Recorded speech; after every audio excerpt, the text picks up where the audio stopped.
पिता की बंदूक को खेत में दबा दिया। जब पिता ने पूछा कि बंदूक कहाँ है, तब बच्चे ने बताया कि अंग्रेजों के खिलाफ लड़ने के लिए बंदूक को खेतों में दबा के आया हूँ।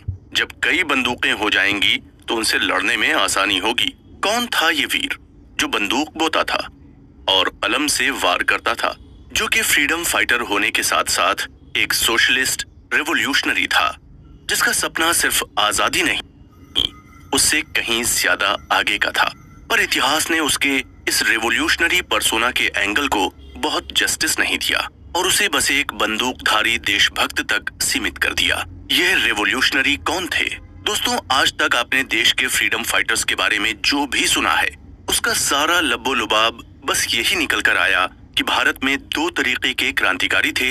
एक जो नॉन वायलेंट थे, शांति से प्रोटेस्ट करके उन्होंने आजादी के लिए स्ट्रगल किया। दूसरे वो थे जो थे बड़े ही गर्म खून के, बात बात पर निकाल देते थे हैंडमेड पिस्तौल। बागी किस्म के ये नौजवान पढ़ते थे कार्ल मार्क्स, मूंछों पर ताव देकर शान से लड़ते थे ब्रिटिश हुकूमत के खिलाफ। इनके बारे में कहा तो ये जाता है कि ये योद्धा अपनी पिस्टल और बाजुओं पर ज्यादा भरोसा करते थे और शांति से इनका इनकलाब आना जैसे मुमकिन ही नहीं था। लेकिन दोस्तों, अगर मैं आपको ये बताऊं कि गर्म मिजाजी के सबसे बड़े लीडर जिन्होंने दिल्ली असेंबली पर बम गिराया, जिनके ऊपर न जाने कैसे कैसे कॉन्स्पिरेसी के चार्जेस लगते रहे, जो ब्रिटिश हुकूमत के नाक में दम किए हुए थे, जिन्हें पिस्तौल और बम बनाना बखूबी आता था, वो तो असल में सदी के सबसे बड़े इंटेलेक्चुअल्स में से एक थे।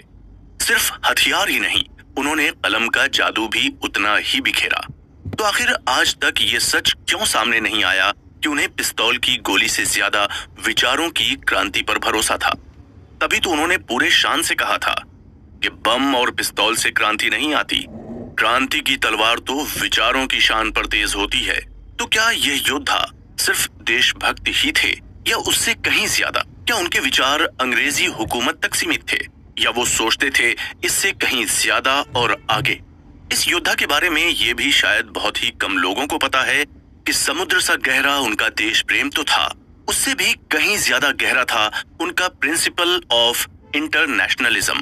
तभी तो जहां उनकी कलम से देश प्रेम के गीत निकले, वहीं उनकी कलम से निकला एक वासुदेव कुटुंबकम का ये जज्बा। यहाँ कितना महान आदर्श है, हर किसी को अपना हो जाने दो, कोई भी अजनबी ना हो।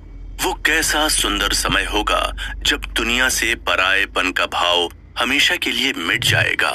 वो दिन जब ये आदर्श स्थापित होगा, उस दिन यहाँ कह सकेंगे कि दुनिया ने अपनी ऊंचाई को छू लिया है। इस ऑडियो सीरीज के नायक की हस्ती कुछ ऐसी है कि अपने आखिर के पल में भी ईश्वर को याद किए जाने का कहने पर उनका जवाब था कि पूरी उम्र मैं नास्तिक था, अगर अब मौत से डरकर ईश्वर से शरण मांग ली तो डरपोक कहलाऊंगा। इस नायक ने अपनी जिंदगी में भरपूर किताबें पढ़ी और कई आर्टिकल्स लिखे, पोएट्री लिखी। इनके लाइफ के 3 प्रिंसिपल थे जिस पर वो हमेशा डटे रहे। बचपन से ही तीव्र बुद्धि के यह योद्धा कई बड़ी इंटरनेशनल आइकन से इन्फ्लुएंस्ड थे। समाज और सत्ता को देखने का इनका नजरिया इनके कंटेम्पररीज से बिल्कुल अलग था। आखिर इस वीर की जिंदगी में ऐसा क्या घटा जिसने इन्हें नास्तिक बना दिया? तो कौन है हमारे इस ऑडियो सीरीज के नायक जिनके 3 प्रिंसिपल्स कोई ठीक से न समझ पाया? उससे ज्यादा जरूरी, आखिर क्या थे ये 3 प्रिंसिपल्स जिसने इस हीरो को हर दौर के लिए रेलेवेंट और इमॉर्टल बना दिया? सुनने के लिए जुड़े रहें हमारे साथ।